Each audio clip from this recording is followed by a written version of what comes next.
নমস্কার, আপনারা দেখছেন ডিজিটাল মেন্টর চ্যানেল। আমি আপনাদের সাথে বিশ্বনাথ। আজ আলোচনা করব ছাত্র বন্ধুরা নবম শ্রেণীর ভূগোল বিষয়ের আবহবিকার অধ্যায়ের সংক্ষিপ্ত উত্তরভিত্তিক প্রশ্নাবলী। সকলকে স্বাগত। শুভ নববর্ষ ইংরাজি 2021 শুভেচ্ছা এবং শুভকামনা জানিয়ে আজকের আলোচনা শুরু করছি। ছাত্র বন্ধুরা, আশা করি তোমরা প্রত্যেকে ভালো আছো এবং সুস্থ আছো। আজকে আলোচনা করব এই অধ্যায়ের, তোমরা ইতিমধ্যেই তোমরা দেখেছো ডিজিটাল মেন্টর চ্যানেলে আবহবিকার অধ্যায়ের অতি সংক্ষিপ্ত প্রশ্নাবলী নিয়ে একটি পর্ব তোমাদের জন্য আমি উপস্থাপন করেছি। যারা চ্যানেলটি নতুন দেখছো তারা ওই পর্বটি দেখে নেবে, তাহলে তোমাদের সুবিধা হবে। আজকে আলোচনা করব এই অধ্যায়ের আবহবিকার অধ্যায়ের নবম শ্রেণীর ভূগোল সংক্ষিপ্ত। প্রথম প্রশ্ন, আবহবিকার কি? উত্তর, আবহাওয়া ও বায়ুমণ্ডলে বিভিন্ন উপাদানের উষ্ণতা, ব্র্যাকেটের মধ্যে লিখবে উষ্ণতা, বৃষ্টিপাত, আর্দ্রতা, বিভিন্ন গ্যাস ইত্যাদি সাহায্যে, ব্র্যাকেট ক্লোজ করে লিখবে, সাহায্যে ভূপৃষ্ঠের শিলাস্তর যান্ত্রিক পদ্ধতিতে চূর্ণ বিচূর্ণ এবং রাসায়নিক পদ্ধতিতে বিয়োজিত হলে তাকে আবহবিকার বলা হয়। পরবর্তী প্রশ্ন, আবহবিকার কেন বিচ্ছিন্ন ভবন? ভূপৃষ্ঠের শিলাস্তর যান্ত্রিক ও রাসায়নিক পদ্ধতিতে চূর্ণ বিচূর্ণ ও বিয়োজিত হয় বলেই আবহবিকারের অপর নাম বিচ্ছুর্ণী ভবন। পরবর্তী প্রশ্ন, ক্ষয়ীভবন কি? ভূপৃষ্ঠের বিভিন্ন প্রান্তে প্রাকৃতিক শক্তির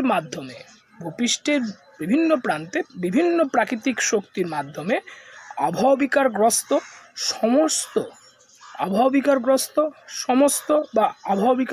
সমেত অন্যান্য পদার্থসমূহের শিলা, মাটি ইত্যাদি। তাহলে ক্ষয়ীভবন কি না? ভূপৃষ্ঠের বিভিন্ন প্রান্তে বিভিন্ন প্রাকৃতিক শক্তির মাধ্যমে আবহবিকারগ্রস্ত সমেত অন্যান্য পদার্থ সমূহের, ফার্স্ট ব্র্যাকেট দিয়ে লিখবে ছাত্র বন্ধুরা, ফার্স্ট ব্র্যাকেটের মধ্যে লিখবে শিলা, মাটি, ফার্স্ট ব্র্যাকেটের মধ্যে লিখবে শিলা, মাটি, শিলা কমা মাটি ইত্যাদি, ইত্যাদিটাও ফার্স্ট ব্র্যাকেটের মধ্যে লিখবে। স্থান, ফার্স্ট ব্র্যাকেট ক্লোজ করে লিখবে, স্থান পরিবর্তন হলো ক্ষয়ীভবন। তাহলে ক্ষয়ীভবন কি তোমরা লিখবে? ভূপৃষ্ঠের বিভিন্ন প্রান্তে বিভিন্ন প্রাকৃতিক শক্তির মাধ্যমে আবহবিকারগ্রস্ত সমেত অন্যান্য পদার্থ সমূহের, ফার্স্ট ব্র্যাকেটের মধ্যে শিলা কমা মাটি ইত্যাদি, ফার্স্ট ব্র্যাকেট ক্লোজ, স্থান পরিবর্তন হলো ক্ষয়ীভবন। পরবর্তী প্রশ্ন লিখবে ছাত্র বন্ধুরা, ক্ষয়ীভবনে কোন কোন শক্তি অংশগ্রহণ করে? নদী বা জলধারা,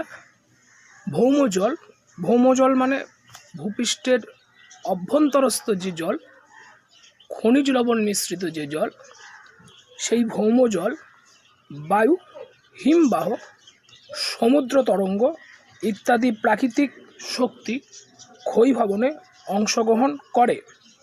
পরবর্তী প্রশ্ন, ক্ষয়ীভবনের উদ্দেশ্য কি?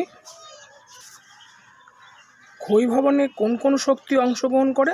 নদী বা জলধারা, ভৌমজল, বায়ু, হিমবাহ, সমুদ্র তরঙ্গ ইত্যাদি প্রাকৃতিক শক্তি ক্ষয়ীভবনে অংশগ্রহণ করে।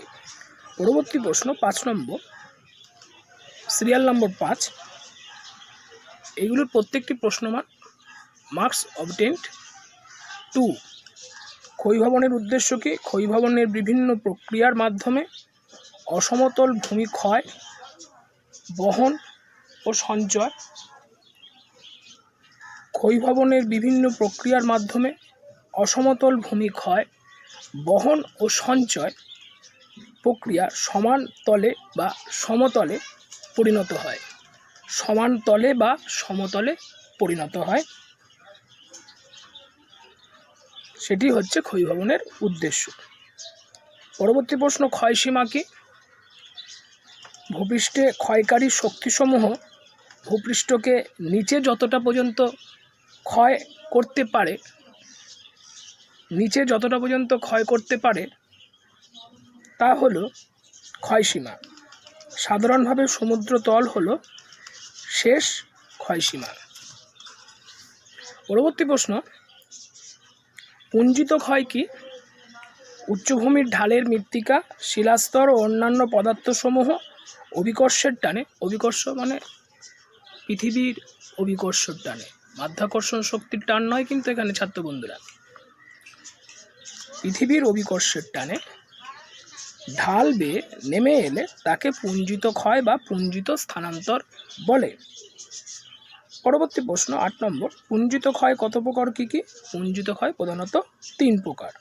প্রপ্রাত, ক দিয়ে লিখবে প্রপ্রাত, খ দিয়ে লিখবে ধস ও গ দিয়ে লিখবে প্রবাহ। তাহলে পুঞ্জিত ক্ষয় প্রধানত 3 প্রকার। 1 নম্বর হচ্ছে প্রপ্রাত, 2 নম্বর হচ্ছে তোমার ধস। ধস নামে তোমরা পার্বত্য অঞ্চলে খবরে শুনতে পাও যে দার্জিলিংয়ে ধস নেমেছে, উত্তরাখণ্ডে ধস নেমেছে, যার জন্য রাস্তা বন্ধ, পর্যটকরা আটকে গেছে। প্রপাত, ধস ও 3 নম্বর হচ্ছে প্রবাহ। পরবর্তী প্রশ্ন, পুঞ্জিত ক্ষয় ও ক্ষয়ীভবন কি এক? খুব গুরুত্বপূর্ণ এবং লজিক আছে প্রশ্নটার মধ্যে, তোমরা ভালো করে শুনবে এবং বুঝে লিখবে।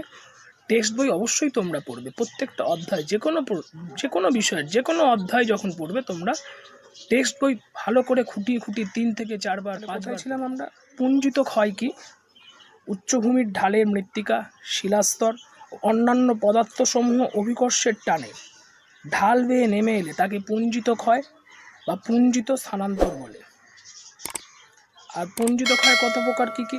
পুঞ্জিত ক্ষয় প্রধানত 3 প্রকার, প্রপাত, ধস ও প্রবাহ। পরবর্তী প্রশ্ন, পুঞ্জিত ক্ষয় ও ক্ষয়ীভবন কি এক? যেটা নিয়ে আমি আলোচনা করছিলাম। ভূমির ঢাল বরাবর অভিকর্ষের টানে পদার্থ নেমে এসে সৃষ্টি করে পুঞ্জিত ক্ষয়। তাহলে ভূমির ঢাল বরাবর অভিকর্ষের টানে পদার্থ নেমে এসে সৃষ্টি করে পুঞ্জিত ক্ষয়। অপোজিট সাইডে বা অপর দিকে কোনো মাধ্যমের দ্বারা, অভিকর্ষের টান না, কোনো একটি মাধ্যমের দ্বারা, কোনো একটি জড় মাধ্যমের দ্বারা, মনুষ্য সৃষ্টি কোনো মাধ্যম নয় কিন্তু, অপরদিকে প্রাকৃতিক কোনো একটি জড় মাধ্যমের দ্বারা পদার্থ যদি পরিবাহিত বা স্থানান্তরিত হয়, পদার্থ যদি পরিবাহিত বা স্থানান্তরিত হয়, তখন পদার্থ যদি পরিবাহিত অর্থাৎ সে ক্যারিংফুল হয়েছে বা সে স্থানান্তরিত হয়েছে, ট্রান্সফার হয়েছে, তখন তা ক্ষয়ীভবন। অতএব পুঞ্জিত ক্ষয় ও ক্ষয়ীভবন এক জিনিস নয়। পরবর্তী প্রশ্ন, ট্যালাস ও স্ক্রি কি? ট্যালাস ও স্ক্রি কি? পর্বতের পাদদেশে শিলাখণ্ড গঠিত স্তূপ হলো ট্যালাস, এবং পাদদেশে ওই সকল শিলাখণ্ড দিয়ে যখন ভূমিরূপ গঠিত হয় সেই ভূমিরূপ হলো স্ক্রি।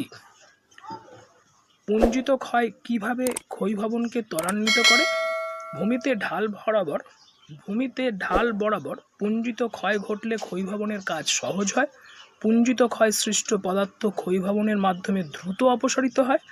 তাই পুঞ্জিত ক্ষয় যত বাড়ে ক্ষয়ীভবনের হার তত বাড়ে। বুঝতে পারলে? পরবর্তী প্রশ্ন, নগ্নিভবন কি?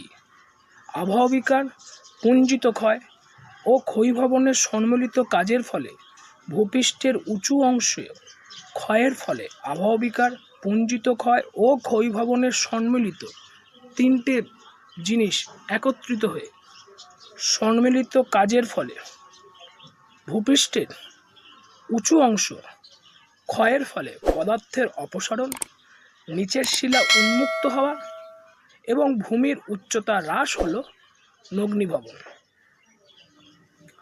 পরবর্তী প্রশ্ন, নগ্নিভবনের সূত্রটি লেখো। নগ্নিভবন ইজিক্যাল টু, উত্তর বলছি, নগ্নিভবন ইজিক্যাল টু আবহবিকার প্লাস পুঞ্জিত ক্ষয় প্লাস ক্ষয়ীভবন। এবার পরবর্তী প্রশ্ন, যান্ত্রিক আবহবিকার কি? উষ্ণতা পরিবর্তন, শিলাস্তরের চাপ হ্রাস বা বৃদ্ধি, আর্দ্রতার পরিবর্তন ইত্যাদি কারণ ভূপৃষ্ঠের উষ্ণতা পরিবর্তন, শিলাস্তরের চাপ হ্রাস বা বৃদ্ধি, আর্দ্রতার পরিবর্তন ইত্যাদি কারণ ভূপৃষ্ঠের শিলাস্তর যান্ত্রিকভাবে চূর্ণ বিচূর্ণ অর্থাৎ ভেঙে টুকরো টুকরো হওয়া হলো যান্ত্রিক আবহবিকার। পরবর্তী প্রশ্ন, রাসায়নিক আবহাওয়া বিকার কি? বায়ুমণ্ডলের বিভিন্ন গ্যাস, জল ও অম্লের প্রভাবে শিলা খনিজ রাসায়নিকভাবে বিয়োজিত হলে তা হলো রাসায়নিক আবহাওয়া বিকার। রাসায়নিক আবহাওয়া বিকারে শিলা খনিজের মৌল পরিবর্তন ঘটে। আজ এই পর্যন্ত ছাত্র বন্ধুরা।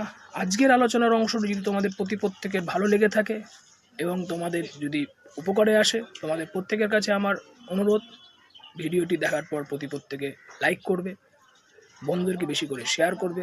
যারা চ্যানেলটি নতুন দেখছো তাদের কাছে আমার বিনীত আবেদন, ডিজিটাল মেন্টর চ্যানেলটি সাবস্ক্রাইব করে পাশে থাকা নোটিফিকেশান বেল আইকন অন করে দিলে এই ধরনের শিক্ষামূলক ভিডিওর আপডেট, লেটেস্ট ভিডিওর আপডেট তোমাদের কাছে সরাসরি তোমাদের ইউটিউব হোম পেজে পৌঁছে যাবে। ভালো থাকবে, সুস্থ থাকবে, সকলের প্রতি আমার স্নেহ ভালোবাসা রইল। ধন্যবাদ।